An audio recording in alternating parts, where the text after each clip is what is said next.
Well, it's the middle of November, the nights are getting darker, the year is slowly dying, and there is another AuthorTube newbie tag video in the world. By way of introduction then, ladies and gentlemen, brothers and sisters, friends and comrades all, my name is Sean Hutchings, and at this exact moment in time, I am a master's student of creative writing here in my hometown of Liverpool, England, not Texas, which I always found a particularly weird addition to the map. Anyway, having been informed by my tutors that in this day and age, it's simply not enough for a writer to just write. They also need a certain online presence. I decided to give YouTube a go, seeing as it appears to be the most fun of all the options going. And once I discovered that there was a little corner of the internet put aside for people who want to sit in front of cameras and drink tea and talk about their writing, I thought, much as Thomas Edison thought when he first saw Tesla's notebook, I want me a piece of that. So I thought I'd throw myself in head first after scrubbing my YouTube channel clean of its previous incarnation to make room for this sort of thing, and have a go at the newbie tag video as a way of reaching out to this little community, and I think I'm doing splendidly so far, don't you? Please say yes, I need tremendous amounts of affirmation. I'm going to try and whiz through these as quickly as I can, because when I made the first iteration of this video, it was nearly 40 minutes long, even with all the ums and ahs cut out. So, welcome to this first video of what I hope is going to be an exciting YouTube adventure for me as a producer, content maker, and you as a rapture-ridden audience. Rapture-ridden? Anyway, you as an audience where everything is fun and jovial and slightly sinister and filmed in black and white for artistic reasons and not because of dodgy lighting conditions. Let's begin. How did you find out about AuthorTube? Well, by sheer deductive reasoning, my dear Watson. No. As I say, I've been instructed to find ways, in fact, as to how a writer can have an online presence, and this seemed like something I'd want to do. And I knew that BookTube existed. I was familiar with BookTube, and as I watched it and read about it and looked into it, while I enjoyed it as a member of the audience, it wasn't exactly what I wanted to do. So I reasoned that if such a thing as BookTube existed, what with the internet being both apparently infinite and also very, very small and niche indeed, there must be something like a writer's tube, or indeed, as Google redirected me, a author tube. An author tube. That bodes well. That bodes well for a writing career. And I found Jenna Sweetley's video, and then I found the link for the Facebook page that people were very kind enough to welcome me into, and now we're here, and I'm sure those lovely people are now regretting their decision. Sinister tea sip. That's much hotter than I thought it was. I've done myself a mischief. Question 2. What genres do you write in? The shorthand would be to say I write genre, speculative, fantastical fiction, that sort of triumvirate of science fiction, fantasy and horror that spins around and makes all little baby subgenres, like, oh look, there goes dystopian, alternate history, diesel punk, and oh, that wasn't that exciting. Typically I tend to write creepy stuff. I love things like Tales of the Unexpected and The Twilight Zone, and as you probably guessed from the opening of this, Alfred Hitchcock Presents, that kind of thing.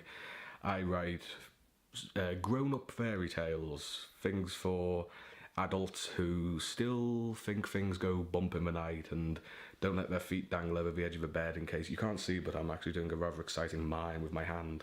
It's down here out of frame somewhere. So I write dark urban fantasy in a sort of Clive Barker mould. I do really want to write proper science fiction. I have this one thing in mind for a really dense time travel novel, but I'm a stickler for my research, and if you know anything about actual physics, you'll know that writing a physically plausible time travel narrative is not the path to happiness, but it is the path to large amounts of sedatives in a straitjacket. I also really want to have a go at historical fiction. There's 2 or 3 ideas I have for a sort of trilogy of 20th century historical fiction, but I'm nowhere near good enough yet. A little bit of practice. A lot of practice, and I'll get there. I'll get there. So for the time being, I'm your creepy urban fantasy guy. Because there's not a lot of them around, is there? Still too hot. All these sinister tea sips are going to be the end of me. If I decide to bite into an apple, I'll probably lose my teeth. What is your preferred writing tense, point of view, and category of story, i.e. children's fiction, YA fiction, NA fiction, adult fiction, etc.? My default is always past tense, third person, limited. I think you can do certain fun things with third person omniscient, but I'd hate to write a whole book like that. I find you can have a lot of fun by using third person omniscient as a way of switching from points of view. It's a bit like pulling out. It's like sort of like doing this. Only not like that, because you get a close up of my hideous mug. But no, I think you can. I like playing with tenses a little. I use, but only as a gimmick, only as a bit of colour and as a bit of flavour. It always comes back to past tense, third person, limited. I've tried reading books which are in first person present tense, and all I can think is, who the fucking hell are you talking about? I don't yet know what AuthorTube's policy on swearing is, so instead of saying a naughty word, I just go. I'm doing it again with the fun digressions. Digressions are a thing of mine, both in regular speech and also in my writing. My tutors don't like me. As for category of story, I think I'll play it safe and say that it's adult. It's certainly not children's. I'm not clear on what defines young adult, apart from by particular covers. In the English covers of most YA novels seem to have the same kind of thing going for them. So I'll say adult. But mind you, I've always sort of been of a mindset that if a child is sophisticated enough in their head to understand what they're reading, then they're sophisticated and old enough to be reading it. That's right, isn't it? You read and watched things that weren't age appropriate. Come on, I'm on to you. So yes, adult dark urban fantasy in the past tense, third person, limited. So far, so every other book written at the moment, but it gets better, I promise. Are you a plotter, pantser, or plantser? Now that is a really, really horrible word, and I didn't Google it between my first attempt at this and now, but I've got an idea of what it means, and I think I'm probably guilty of it. I do an awful lot of plotting, and I do an awful lot of planning, to the extent of using different coloured pens for different characters and to try and get the themes right. And my plans and my plots always end up looking like an A-level English literature essay on my own book before it's written. But then when I come to write it and I consult my notes less and less, and it gets to that wonderful point of sort of self-generation and characters start talking to each other without you actually doing anything apart from writing and typing. So I'd say I'm a pantser then. I've come to a point where I just mark out where it is going, and how it gets there seems to be up to the characters and the events as and when they occur to me. And this is how you end up with a 15,000 word chapter and they missed deadline. Are you self-published, published, or yet to be published? That is a gorgeously optimistic question. It's one of the reasons I like the idea of AuthorTube so much. Everybody's so optimistic and exciting. It's a rarity in my life. The yet to be published, as opposed to chronically and potentially terminally unpublished or unpublishable. Suffice to say, as you've probably gleaned by now, that I am yet to be published. I'm still getting used to being read. The fact that people actually seem to enjoy reading my stuff. This is a new and exciting development. So, yes, yet to be published. I've had some articles, like non-fiction stuff, published by a couple of magazines, and some of them have even been paid for, which puts me in reasonably good stead, even though I spent more or less all of it immediately. One catastrophic battery failure later, and we're back in business. I'm going to try and read number 6 without sounding like one of those automated telephone robots. What publishing company, literary agent, and or printing company are you represented by or use? If you're not yet published, please dial 1. No. What is your dream publishing house and or literary agent? Well, I'd be lying if I said I hadn't given it some thought. I think HarperCollins is pretty open to the kind of thing I do. They seem to be pretty sympathetic. I've always held this private dream, which I will now share with you at the back of my head, of one day writing something sufficiently awe-inspiring and mind-blowing that after my death, in about 4 hours' time, would warrant a Penguin Classics paperback, because I've always enjoyed the aesthetics of those particular publications. But I'd say HarperCollins for that. And as for literary agents and representation, I wonder whether or not it's wise to throw my hat in with any particular one at this point, because Lord knows if I was ever lucky enough to be offered representation by anybody, they may find this video and find I had a first love. So I'll play it safe, and with a non-committal answer, I'll say that the people at Curtis Brown over here, they keep turning up in the acknowledgements pages of books I buy and the kind of things I read. They're always sort of there on the periphery. So that's my non-committal answer. You can't charge me for it. What AuthorTube related videos can we expect on your channel? You mean you don't want more of this exact thing? Well, I do intend on keeping a sort of progress vlog, sort of starting from absolute scratch, starting from absolute nowhere, first step on an exciting and probably increasingly psychologically distressing adventure of the writer's journey towards complete burnout and alcoholism, I should hope. That's what happened to all of my heroes. But yes, vlogs like this are sort of Pilgrim's Progress kind of thing, and I'm also working on a sort of podcasty thing, talking to fellow writers that I know who are starting out on this ridiculous journey. Well, as much of a podcast as you can do when your only setup is this camera and that microphone and the wonders of Windows Movie Maker. So expect it to be very slapdash, but a natural progression. It's going to be a living photo album, a sort of living diary that will be found washed up on a beach somewhere with any luck. If you're still watching, you're an absolute trooper and we're going to be friends, I just know it. When did you start writing? The artsy-fartsy, airy-fairy answer is I don't remember not doing it. It's entirely likely that I was able to write the alphabet before I could speak. Ironic, really, because I couldn't read then, but what are you going to do? No, I have been writing for as long as I can remember. There was a brief time when I thought that screenwriting was my sort of thing, and no.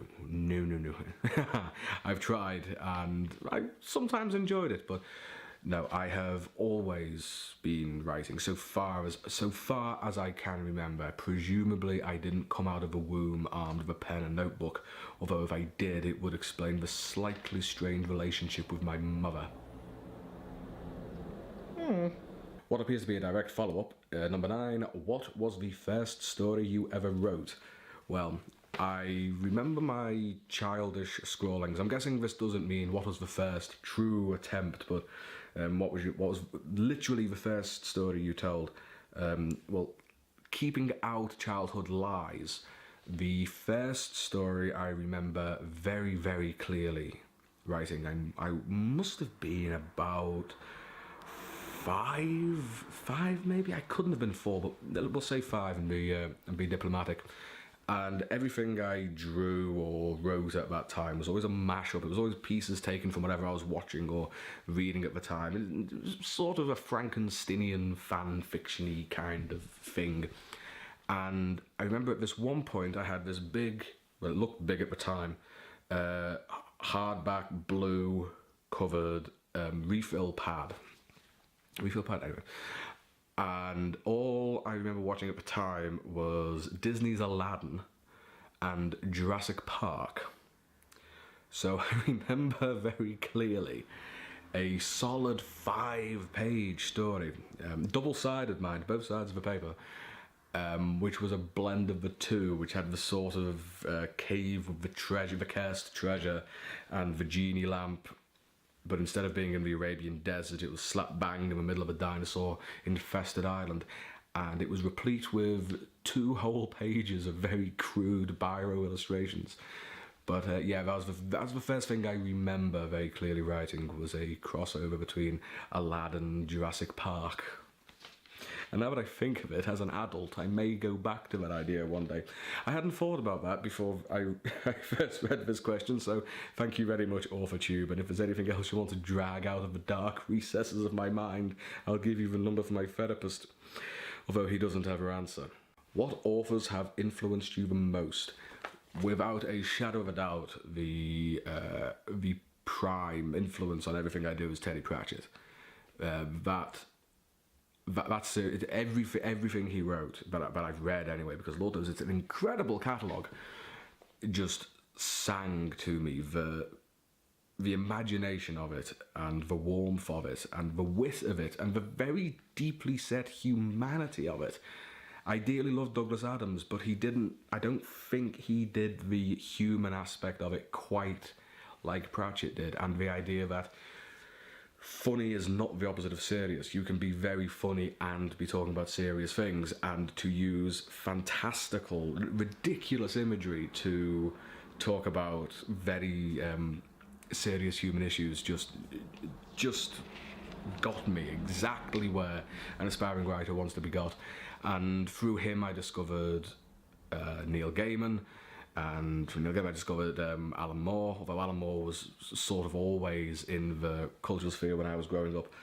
And Douglas Adams, of course, Kurt Vonnegut, a little bit of Will Self. But apart from Pratchett, the major influence would be Angela Carter. And I think, like a lot of English people my age, I first read any of her stuff, it was The Bloody Chamber, in fact, at A-level English literature. But unlike everybody else in my class, I fell head over heels in love for this woman and her writing, and searched high and low for a copy of The Infernal Desire Machines of Dr. Hoffman, which is one of the strangest and most wonderful books I've ever read, even though it is gut-wrenchingly bizarre. But her use of language had such a profound effect on me. And it's a use of language that you would never get away with in a creative writing course. It would be beaten out of you with a great big stick with a brick on the end of it. But it's language you can swim in, it's perfumed, and you can bite it right to the back of your... It brings that sort of thing out in me. So if you've never read anything by Angela Carter, I recommend it so highly. It's beyond belief. It has to be witnessed to be believed. And also, as a matter of minor personal interest, Angela Carter passed away a month before I was born.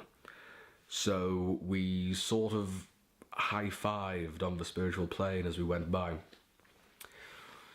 That's probably a lie, but it's a nice lie. Well, not for her, it is for me. Do you schedule your writing sessions, or simply get to writing whenever you can find the time? Whenever I can find the time.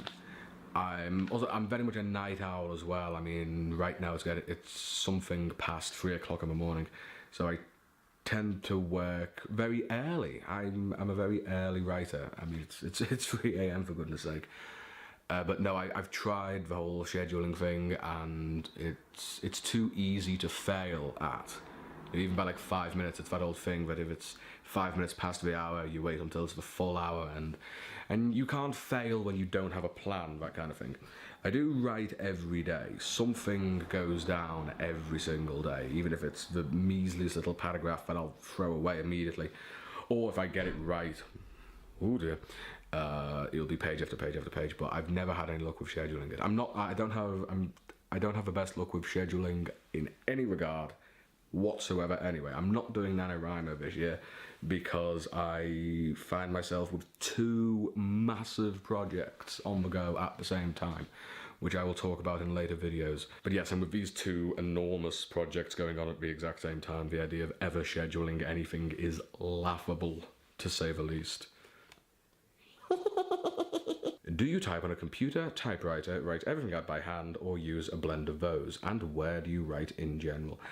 I am the only writer I know, but maybe through this blessed community who are still kind enough to be watching, presumably, which is very nice of you, I may discover others, but I write everything longhand.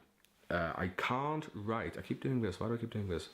I can't write originally straight into a laptop. I can't. I think it's to do with the impermanence of that little judgmental, blinking eye of Sauron that is just watching you.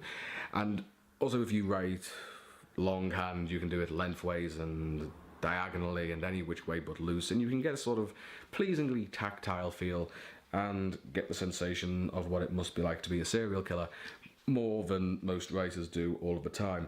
So every first draft of mine is in two parts. Draft 0.5 is completely handwritten, regardless of how long it is, and then the other half of the first draft is spent typing it into the computer and fixing surface level stuff, spelling mistakes, repeated words, sentence I don't particularly like the sound of, basic repetitions, moving some action around. So every first draft is a blend then of handwritten and typing. Who on earth uses a typewriter anymore? Only Will Self and Tom Hanks use typewriters these days. Imagine if Will Self had voiced Woody. As for where do I write in general, I write at my kitchen table. I've tried writing in my bedroom. I do not understand how people do it. It's far too comfortable up there, and it feels too much like taking work into a private place. So, kitchen table all the way. Oh, ladies and gentlemen, brothers and sisters, friends and comrades of my new best friends circle of AuthorTube. You have been good to me, and I swear I'll be good to you in future, and the first aspect of that is there is only one question left. As a perfect example of the last question, I could have printed off the questions, but I chose to write it down instead. But yes, one question left. What are you most looking forward to now you're a part of AuthorTube? Now. That is such a beautifully worded question. Now that you're a part of AuthorTube, and I have done absolutely nothing to prove myself, and yet you've let me in all the same. I know everything I say sounds sarcastic, but I assure you it's just my accent. It's got a bit of a Blackadder vibe, I think. But no, that's really remarkably pleasant. This is rather like going to an acting audition, and before you've even started your speech, the director starts asking you for your costume measurements. What am I most looking forward to? Well, in all sincerity, although I never sound sincere about anything, it's this idea of the community, which I did not knew existed. It wasn't until the last year or so that I actually found myself in the company of people who genuinely cared about their writing, to whom it wasn't just something to get through the degree. So expanding on that and talking to people who quite clearly have such similar interests and enough drive, good God, that was a loud one, have enough drive to sit in front of a camera and talk to this Dalek eyepiece about what they're doing as a way of extending that passion and that desire for... You'd think as a writer I would be better with these words, but like a lot of English people in the 21st century, I struggle with any positive emotions in verbal speech. It's that idea of a community of talking with and conferring with and collaborating with and conspiring with, because Lord knows the world needs a few more conspiracies. People like you, right there. Right there. Don't let the ring fool you. You right there. We're going to be such good friends. I can just feel it. And that's it. I'm out of questions, and both chronologically and spiritually, I am very much out of time. Well, if you've stuck around this far, it has been a very strange pleasure to take this opportunity to speak to you. To introduce myself a little by way of an online tag. I will be linking the original Jenna the Dark One video down below, because it seems a polite thing to do, and we should get off on a polite footing here. So that is it for my AuthorTube newbie tag. I would say I hope I passed the audition, but the wording of the last question suggests that I already have without doing anything to prove myself. I could be an undercover musician and not an author at all, and you'd never know. But nevertheless, this has been my first video. It will not be my last, and it is very pleasant to be among you on AuthorTube. and you let me in. God help you. And remember that subscribing to the channel, liking the video, commenting on it, and visiting any of my newfangled social media enterprises will only serve to encourage me further, so do so at your own risk. Good evening.